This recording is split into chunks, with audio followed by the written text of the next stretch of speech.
आज हम open circuit in parallel circuit के बारे में डिस्कस करते हैं। समांतर क्रम में ओपन सर्किट है तो उसके बारे में हम डिस्कस करते हैं।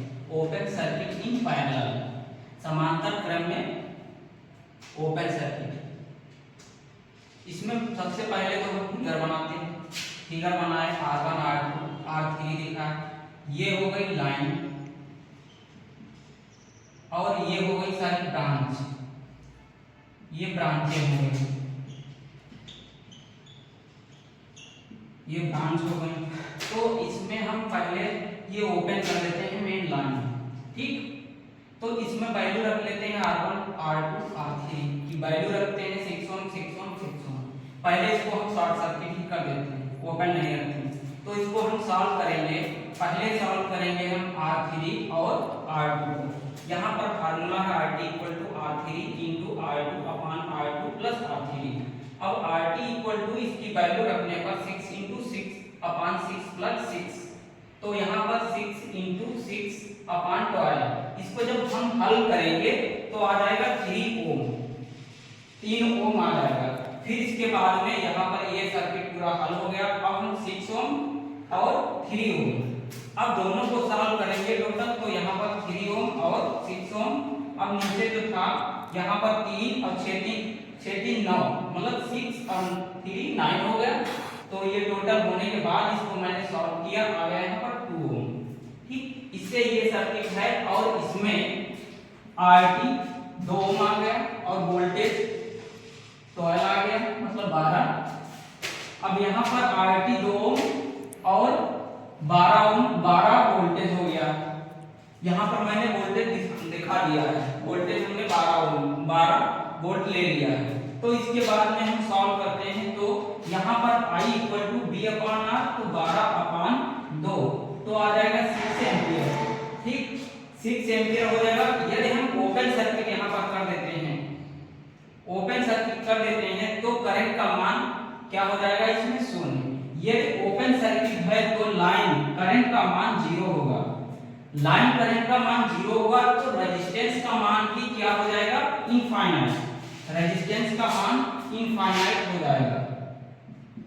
रेजिस्टेंस का मान इनफाइनाइट या मैक्सिमम हो जाएगा। रेजिस्टेंस का मान इनफाइनाइट या मैक्सिमम हो जाएगा। फिर उसके बाद में हम यहाँ पर डिस्कस करते हैं। इतना होने के बाद फिर करंट ये I इक्वल टू, तो I equal to B upon are.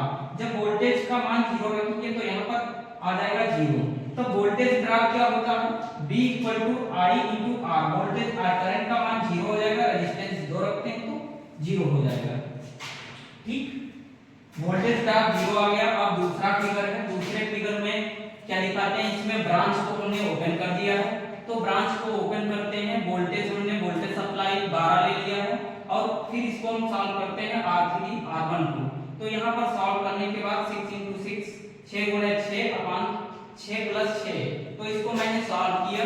फिर उसके बाद में 3 ओम आ जाता है, 3 ओम, ठीक। फिर इसमें हमें करंट दिखाना है, लाइन करंट।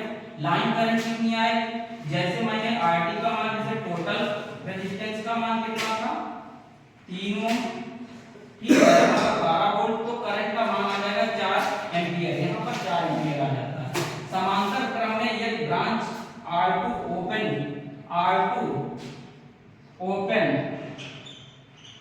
ओपन होगी तो R1 R3 पर कोई प्रभाव नहीं पड़ेगा, क्योंकि यहाँ पर देखो R2 ओपन होता है तो R3 और R1 पर कोई इफेक्ट नहीं पड़ता है। शॉर्ट सर्किट के बारे में डिस्कस करते हैं। जैसे short circuit in parallel connection में शॉर्ट सर्किट लघु परिपथ, जैसे यहाँ पर है short circuit in parallel connection, ठीक, पैरेलल।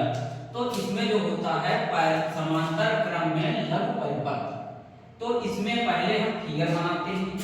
जैसे मैंने फिगर बना दिया, ये वोल्टेज सप्लाई, ये R1 R2 R3, इसमें I1 I2 I3, ठीक। ये मेन लाइन है, ये मेन लाइन दर्शा दिया है। फिर इसमें ये ब्रांच है, ये branch current I1, branch current I2, branch current I3। फिर इसमें मेन लाइन करंट ये है I। फिर ब्रांच को मैंने ये दर्शा दिया है, दिखा दिया है कि ब्रांच है। अब इसमें हम शॉर्ट सर्किट कर देते हैं। शॉर्ट सर्किट करने से क्या होता है, ये हमने शॉर्ट सर्किट कर दिया, ये जैसे शॉर्ट सर्किट हो गया। तो इसमें जब हम शॉर्ट सर्किट कर देंगे तो वोल्टेज और करंट और रेजिस्टेंस का मान हम कैसे जानेंगे।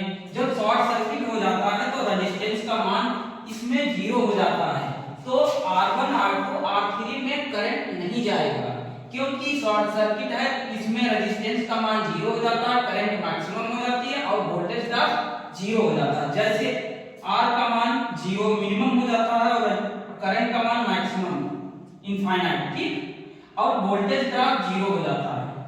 और इसमें जो होता है R1 R2 R3 तीनों ब्रांच है, तो इसमें पैरेलल कनेक्शन में लाइन शॉर्ट सर्किट होने से सभी ब्रांच प्रभावित हो जाएंगी, मतलब इस पे इफेक्ट पड़ेगा।